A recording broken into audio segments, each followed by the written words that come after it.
highlights from the lockdown for me have been building relationships and friendships. My family and I live in Mortimer, which is a village out of Reading. And we've been really endeavouring to get to know our neighbours and our whole village really over the last few years. But just having lockdown has meant that we've been able to step it up a gear because we're all around. And so taking every opportunity to contact people that we already know and bring in people that we don't know. Things like Buy Nothing at Mortimer, if you haven't got a group like that, thoroughly recommend opening one. Mean that we can communicate with the whole village all the time. So we did like a grateful Lent, so lots of gratitude, lots of trying to change the culture of, it's not about moaning, it's not about things being bad all the time, there's lots of good things too.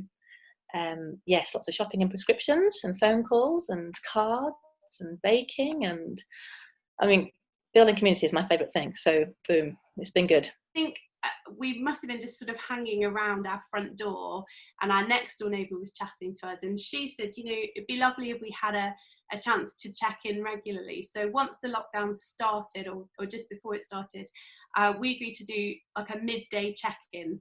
So it's my family that probably are the most keen, because we're a house mostly full of extroverts that need a chat.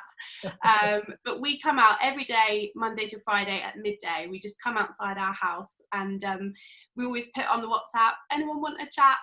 And people come out, and it really ranges. Sometimes there's 6 or 7 households out, sometimes there's 2.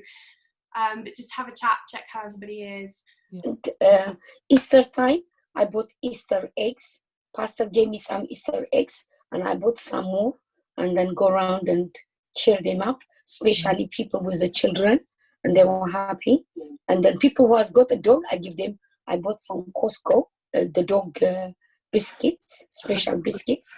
So I gave them, and they were surprised. And just one other thing that I have found really helpful is just deciding to make every interaction kind of count. And so when you're out and about or walking along the street, anyone you see, kind of making a real choice to say hello, and even if you don't know them, but especially those you do know, to actually make time for them. And that's been really good.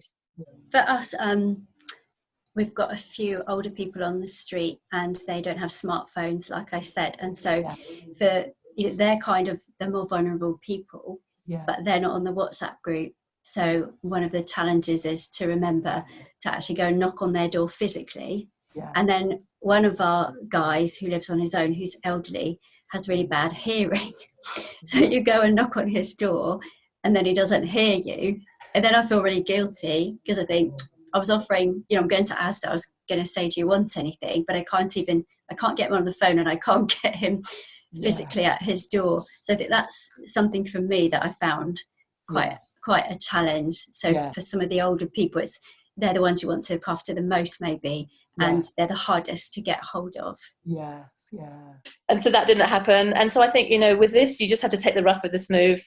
Try out 10 things, and 2 might work, and that's okay. It doesn't have to be 100% success rate. The main thing is that people would know they're loved, isn't it? So